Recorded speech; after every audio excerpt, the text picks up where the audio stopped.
Break पर स्वागत मु लोपामुद्रा आपण देखुछंती कलिंग भारत देखिबा वर्तमान समय देश और राज्यर गुरुत्वपूर्ण खबर जहाँ प्रति सेकेंड आपण पाखाखे और देश दुनिया रे घटी थाए जहाँ आम कही थांती राजनीति।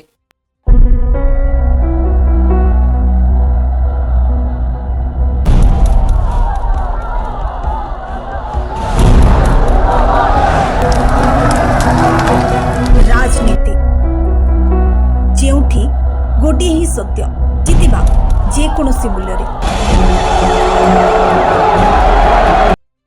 राजनीति प्रथमे देखिबा बिहार राजनीतिर कथा एवं विधानसभा निर्वाचन बिहार रे आगकू रहिछि एवं जहाँ पई प्रस्तुति जोरदार प्रत्येक दल बा गठबंधन आरंभ कर दैछंती। प्रचार प्रसार जोरदार हेउथबा बेले तेजस्वी यादव को बयान उपर प्रतिक्रिया रखिछंती केंद्रीय मंत्री नित्यानंद राय। से कहिछंती जे भ्रष्टाचारी तेजस्वी यादव केउ भली भाबरे बिहार रो भ्रष्टाचार लोप करिवे यह एक बड़ प्रश्न। तेजस्वी यादव जने भ्रष्टाचारी बोली पूर्व मध्य प्रमाणित हो सारी। कोई भ्रष्टाचारी यानी तेजस्वी जो भ्रष्टाचार में दिन रात डुबकी लगाने वाला है वह बिहार से भ्रष्टाचार क्या मिटाएगा। भ्रष्टाचार के आरोप तो तेजस्वी पर सिद्ध हो चुका है और उन्होंने कहा कि हम खुद को सजा दे देंगे अगर मेरे परछाई पर भी भ्रष्टाचार का आरोप लगेगा तो अब तो खुद को तेजस्वी को खुद को सजा दे देनी चाहिए। और भ्रष्टाचार वह 15 वर्षों के जंगल राज में किस प्रकार से हुआ है, घोटाला किस प्रकार से हुए हैं, नरसंहार किस प्रकार से हुए हैं, जातीय उन्माद किस प्रकार से हुए हैं, मछुआरों का जलकर भी किस प्रकार से लूट लिया जाता था, दुकानदारों की मिठाई और कपड़े भी लूट लिए जाते थे, एजेंसी वालों की गाड़ियां लूट ली जाती थी और जमीन गरीबों का हड़प लिया जाता था। तो इस प्रकार के तांडव करने वाले तेजस्वी न कभी भ्रष्टाचार मिटा सकते हैं और न ही कभी किसी गरीबों को हक दे सकते हैं। जमीन ले लिए गरीबों का नौकरी के बदले तो वह क्या भ्रष्टाचार की बात करेंगे। भ्रष्टाचार पर बोलने को उनको कोई मुंह ही नहीं है। और 2 दिन का वह तांडव जो 2020 के 7 नवंबर, 8 नवंबर और 10 नवंबर को हुआ था, यानी बिहार विधानसभा 2020 के चुनाव के मतगणना के अंतिम दिन, वोटिंग के अंतिम दिन से मतगणना के दिन तक वह तांडव बिहार के लोगों ने तेजस्वी के लोगों द्वारा आरजेडी के कार्यकर्ताओं की गुंडागर्दी को देखा है। तो वह भ्रष्टाचारी कोई भ्रष्टाचारी यानी तेजस्वी जो भ्रष्टाचार में दिन रात डुबकी लगाने वाला है वह बिहार से भ्रष्टाचार क्या मिटाएगा।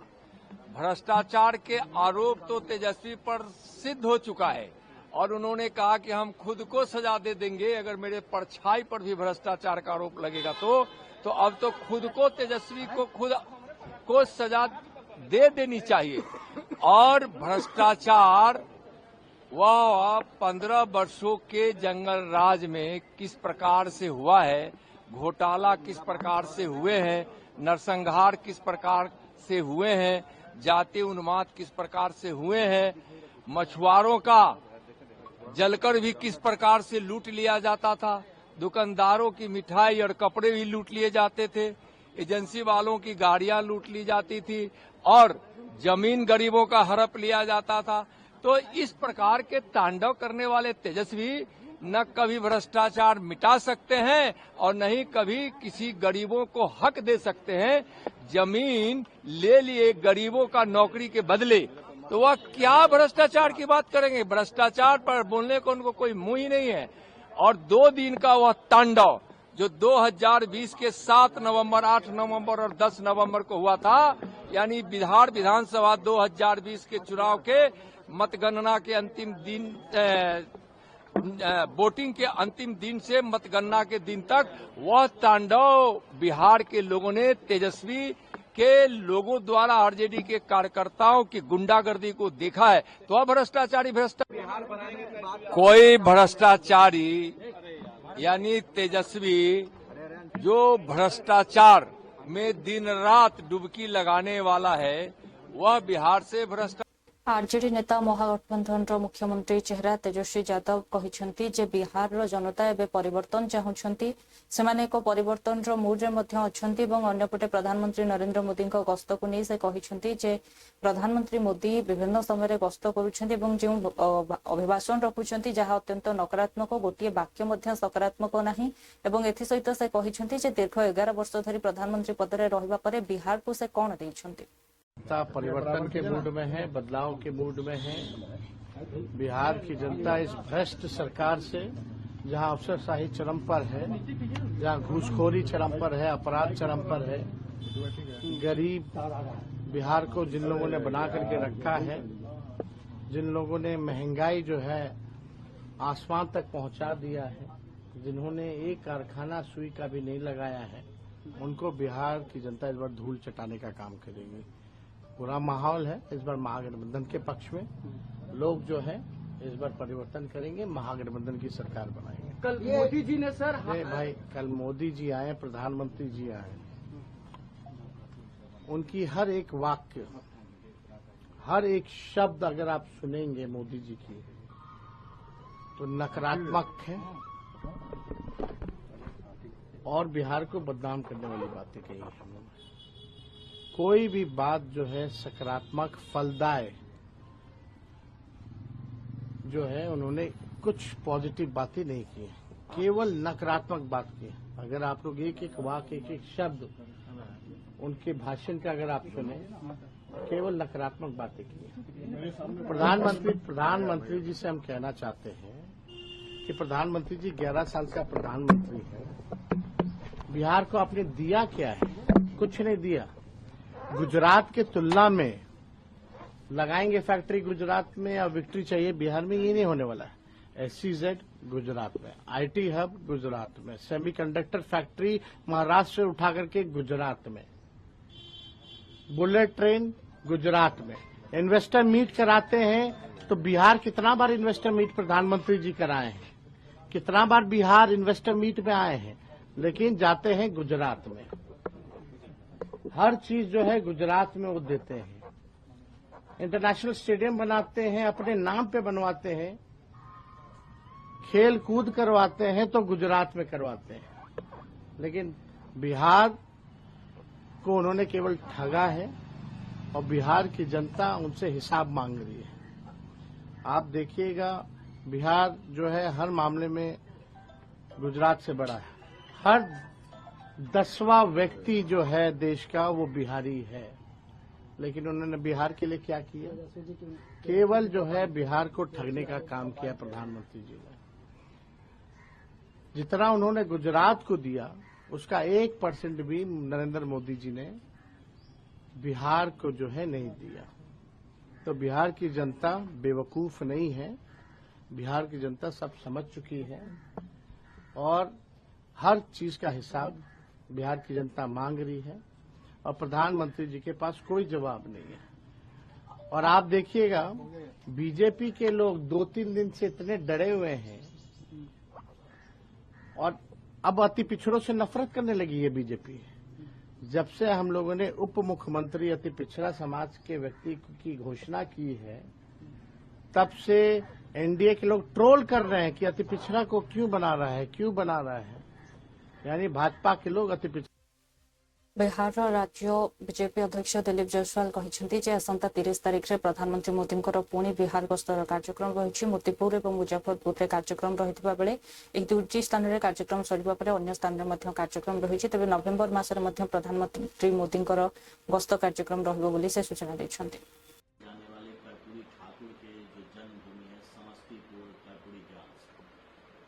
प्रधानमंत्री जी ने जनरल राज की भी बात करी, किस तरह से आरजेडी के लालटेन का भी बात किया।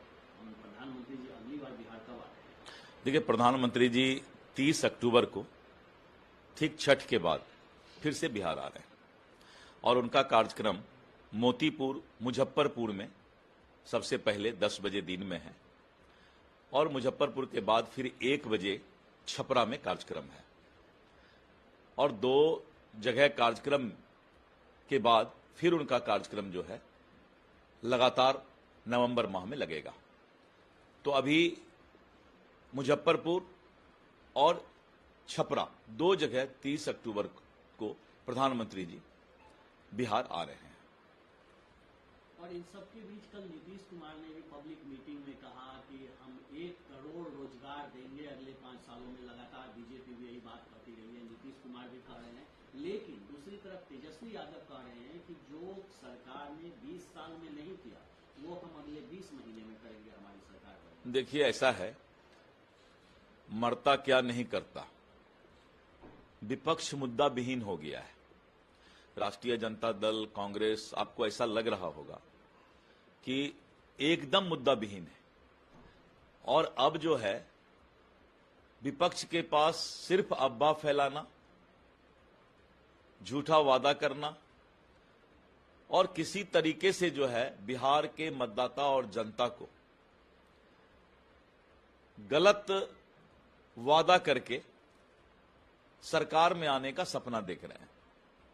बिहार के मतदाता मन बना चुके हैं कि जिस तरह से कांग्रेस और राजद का अंदरूनी लड़ाई चल रहा है, आपने देखा होगा कि जब घोषणा की बात 2 दिन पहले हुआ, प्रेस कॉन्फ्रेंस हुआ, तो उसमें न खरगे साहब आए न राहुल गांधी आए, और इन लोगों ने किस तरह का माहौल में अभी प्रेस कॉन्फ्रेंस किया है।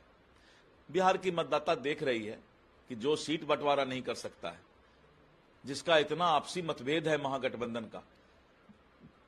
मैंने पहले भी कहा था कि एनडीए 5 पांडव है और सामने कौरव की सेना है, और 5 पांडव की जीत भारी बहुमत से एनडीए सरकार बनाने जा रही है।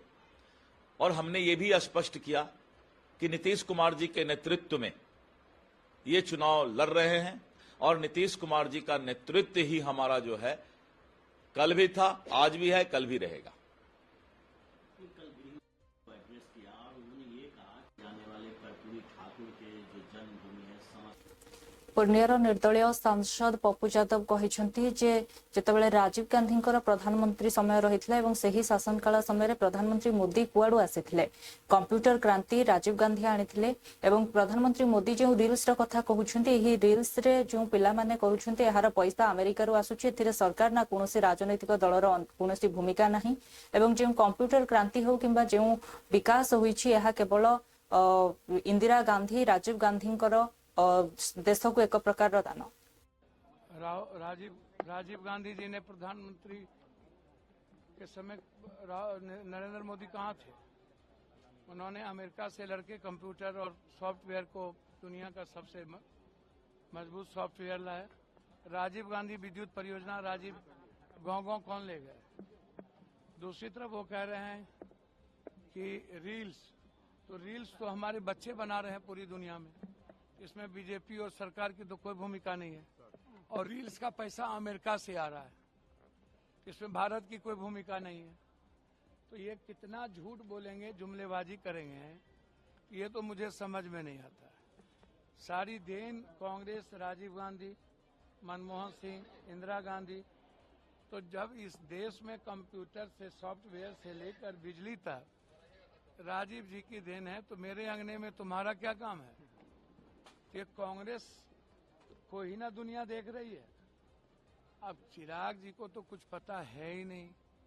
इस देश में सबसे पहला दलित मुख्यमंत्री भोला पासवान शास्त्री, और तमिलनाडु में कांग्रेस ने बनाई, महाराष्ट्र में सीएम, और बिहार में अब्दुल गफूर को सीएम, और राजीव गांधी अपने मित्र तारिक अनवर को सीएम बनाने का प्रयास किया था, और अब्दुल गफूर को यहाँ सीएम बनाया गया। और हमारे नेता राहुल गांधी जी दलित और माइनॉरिटीज दोनों को डिप्टी सीएम बनाएंगे। आप बेफिक्र रहें, हर परिस्थिति में एक दलित से भी डिप्टी सीएम होंगे और माइनॉरिटीज से भी डिप्टी सीएम।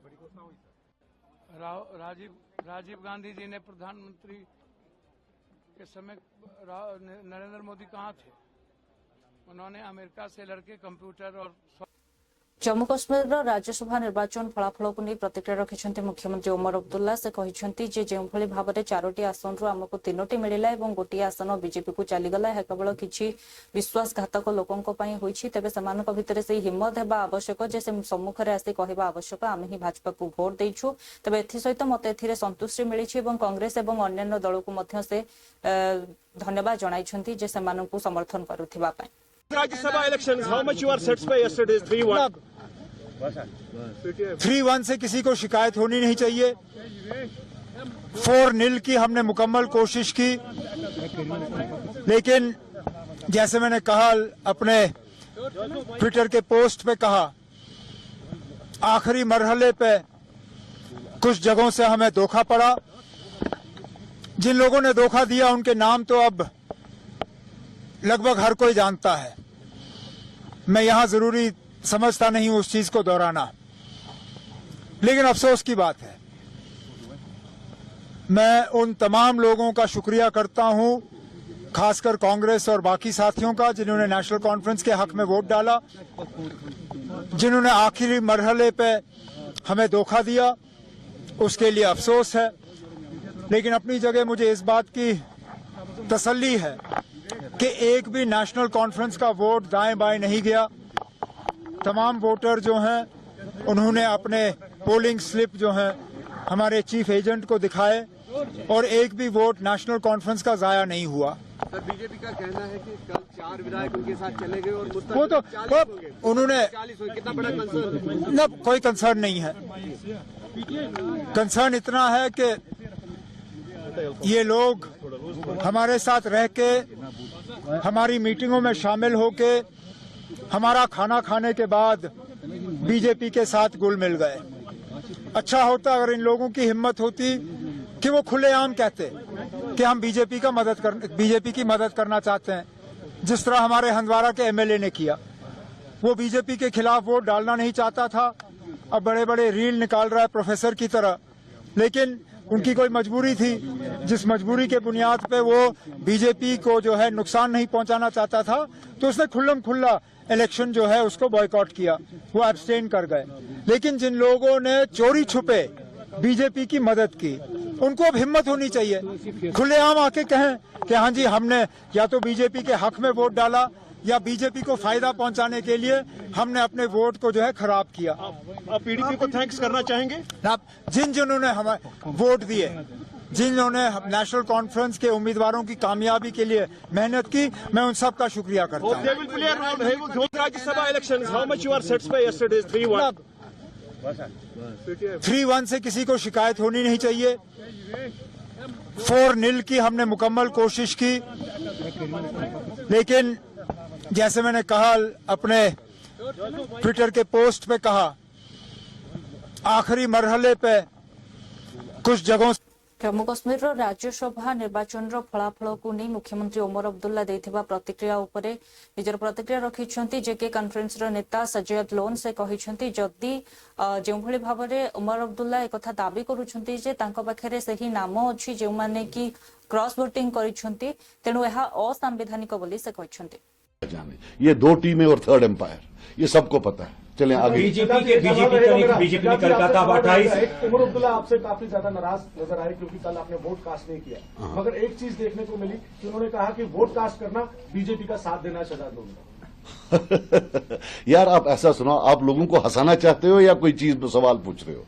इससे बड़ा आज की डेट में अगर मोदी जी से कोई बड़ा बीजेपी है वो उमर अब्दुल्ला साहब है, ये याद रखें। सजाद साहब, अभी उमर अब्दुल्ला की 10 मिनट पहले मीडिया ब्रीफिंग हुई। एक तो उन्होंने अपने लेजिस्लेटर्स के बारे में कहा कि उनका वोट दाएं बाएं नहीं गया। दूसरा, उन्होंने इंजीनियर रशीद के भाई पर भी तनकीद की है कि वो बीजेपी के खिलाफ वोट डालना नहीं चाहते थे।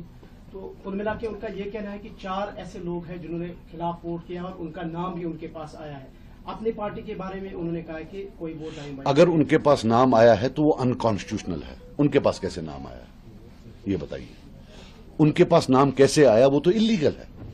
रही बात खुर्शीद साहब की, तो इंजीनियर साहब का भी नहीं पता है उन्हें परसों वाइस प्रेसिडेंट में किसको वोट डाला, तो उसमें हो सकता है, क्योंकि to be very honest with you, मैं कोई तनकीद नहीं कर रहा हूं, but I won't be surprised अगर वो भी इसमें शामिल हो। ये टीम बड़ा है, अब कौन क्या है थर्ड एम्पायर जानता है। सज्जाद साहब, बीजेपी की लीडर ने कल कहा कि आप हमारे 28 एमएलए नहीं है, 32 एमएलए असेंबली में है। तो ये एक स्टेटमेंट ओपनली बीजेपी के सीनियर लीडर ने दिया, तो आप इसको कैसे देखेंगे? नहीं तो हॉर्स ट्रेडिंग है या खुद से, मुझे नहीं लगता हॉर्स ट्रेडिंग है। मुझे लगता है कि ये क्या नाम है इसका, अंडरस्टैंडिंग है। 32 नहीं है, वो 42 + 28 ये 70 है। 42 नेशनल कॉन्फ्रेंस के और 28 बीजेपी के, ये 70 हैं टोटल मिलाकर। तो उसमें जो है ये एलओपी साहब और जो सीएम साहब है वो ज्वाइंट इनके जो हेड हैं। आपस में सब जो है ड्रामा वामा, फोटो भी आपने देखे होंगे, जो स्पोक्स पर्सन के साथ वो फोटो, फिर जो वो बाकी फोटोज देखे होंगे कैसे गले मिल रहे हैं।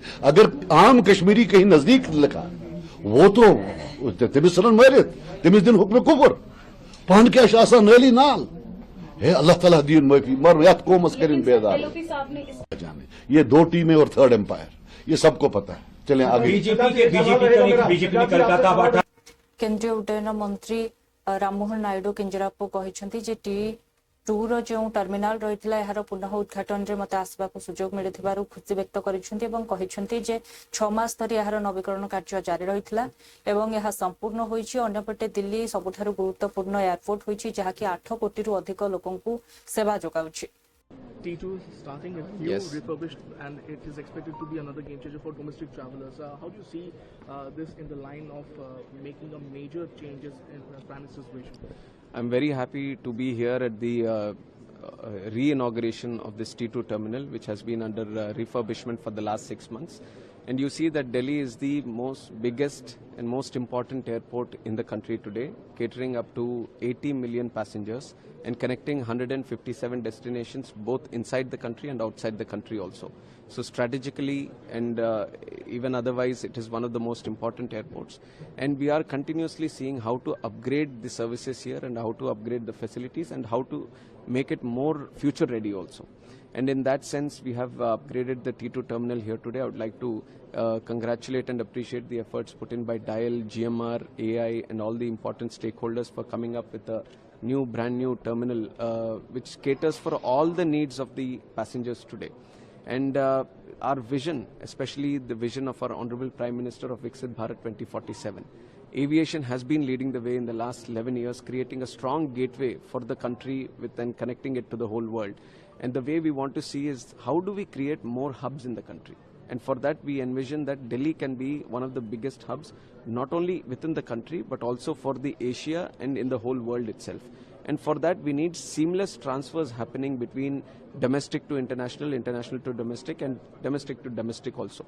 That is where this T2 terminal becomes very, very important, because catering for the services, catering for the domestic to international transfers, it is very important to have a multi-terminal ecosystem, and that is efficiently created here in Delhi Airport. And this terminal that we are there right now caters up to 15 million passengers, and they are starting with 11 million passengers today, and slowly they are going to upgrade it, increase the capacity. So the whole concept of creating a hub here for domestic transfers and international transfers is going to be facilitated by this creation of new airport, a new terminal. T2 starting is new, refurbished, and it is expected to be another game changer for domestic travelers. How do you see this in the line of making a major changes in Prime Minister's vision? I'm very happy to be here at the re-inauguration of this T2 terminal, which has been under refurbishment for the last 6 months. And you see that Delhi is the biggest and most important airport in the country today, catering up to 80 million passengers and connecting 157 destinations both inside the country and outside the country also. So strategically and even otherwise, it is one of the most important airports. And we are continuously seeing how to upgrade the services here and how to upgrade the facilities and how to make it more future ready also. And in that sense, we have upgraded the T2 terminal here today. I would like to congratulate and appreciate the efforts put in by DIAL, GMR, AI, and all the important stakeholders for coming up with a brand new terminal which caters for all the needs of the passengers today. And our vision, especially the vision of our Honorable Prime Minister of Viksit Bharat 2047, aviation has been leading the way in the last 11 years, creating a strong gateway for the country and connecting it to the whole world. And the way we want to see is how do we create more hubs in the country? And for that, we envision that Delhi can be one of the biggest hubs, not only within the country, but also for the Asia and in the whole world itself. And for that, we need seamless transfers happening between domestic to international, international to domestic, and domestic to domestic also. That is where this T2 terminal becomes very, very important, because catering for the services, catering for the domestic to international transfers, it is very important to have a multi-terminal ecosystem, and that is efficiently created here in Delhi Airport. And this terminal that we are there right now caters up to 15 million passengers, and they are starting with 11 million passengers today, and slowly they Jubilee Hills विधानसभा उपनिर्वाचन को नहीं प्रतिक्रिया रखिंट जे किशन रेड्डी जे केंद्रीय मंत्री रही से कहते जो भाव में जुबली हिल्स समस्या रही सबुठारु गुरुत्वपूर्ण और यहाँ भाजपा निजर आरंभ कर जो प्रचार और निजर यात्रा आरंभ कर परिवर्तन आने आवश्यक रही कारण जो दल एवं शासक हिसाब से रही से भ्रष्ट राजनीति कर हैदराबाद शहर के विधानसभा में आज 11 तारीख को चुनाव होने वाला है। इस चुनाव में भारतीय जनता पार्टी की तरफ से प्रचार शुरू हो गया। इस जुबली हिल्स में कभी भारतीय जनता पार्टी जीते नहीं, मगर जुबली हिल्स में दुनिया भर के समस्या जुबली हिल्स में ना ड्रेनेज सिस्टम ठीक है, जुबली हिल्स में ना रोड्स ठीक है, जुबली हिल्स में पीने का पानी साफ सुथरा आते हैं, जुबली हिल्स में स्ट्रीट लाइट जलते नहीं, जुबली हिल्स में गवर्नमेंट स्कूल्स ठीक नहीं है, जुबली हिल्स में सैनिटेशन ठीक नहीं है, जुबली हिल्स में कोई विकास का एक्टिविटी है, कोई भी जुबली जैसा समस्या आने वाले विधानसभा तेलंगाना में कोई नहीं है, ऐसा जुबली हिल्स है। हैदराबाद को केसीआर ने इंटरनेशनल सिटी बनाया, ऐसा 10 साल बड़े बड़े बात किया है। आज मैं केसीआर से बिहार से सवाल करता हूं, 10 साल का आप इंटरनेशनल सिटी बनाया, जुबली हिल्स में एक बार फार्म हाउस से आके जुबली हिल्स में प्रचार करो केसीआर, मालूम पड़ता है। आज रेवंत रेड्डी इधर ही रहते हैं, जुबली हिल्स में पदयात्रा करके उसके बाद वोट पूछो रेवंत रेड्डी, जुबली हिल्स में क्या समस्या जनता सहन कर रही है। इसीलिए आज कांग्रेस पार्टी का प्रत्याशी मजलिस पार्टी से लाया गया। मजलिस पार्टी का लीडर कांग्रेस पार्टी के सिंबल पर लड़ रही है। इसीलिए आज मजलिस पार्टी एक परिवारवाद पार्टी है, बीआरएस एक परिवारवाद पार्टी है, कांग्रेस एक परिवारवाद पार्टी है, मजलिस पार्टी भ्रष्टाचार पार्टी है, बीआरएस भ्रष्टाचार पार्टी है, कांग्रेस भ्रष्टाचार पार्टी है। इस तीनों में एक ही डीएनए है। ये तीनों में कोई पार्टी को वोट दिया है, सबको दिया है, ऐसा होता है।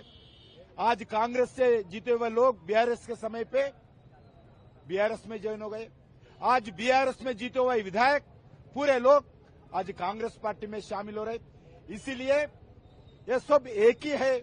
इसीलिए इस लोगों को हराना, मोदी जी के नेतृत्व में जुबली हिल्स को बचाने के लिए, हैदराबाद को बचाने के लिए मजलिस को हराना, कांग्रेस पार्टी को हराना, बीआरएस को हराना, बीजेपी को जिताना। जुबली हिल्स में हैदराबाद शहर के विधानसभा में आज 11 तारीख को चुनाव होने वाला है।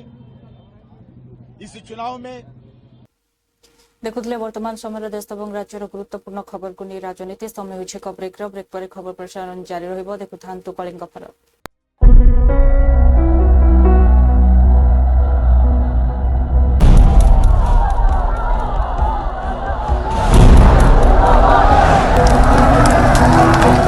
राजनीति जेउठी गोटे ही सत्य जितिबा जे कोनोसी मूल्य रे।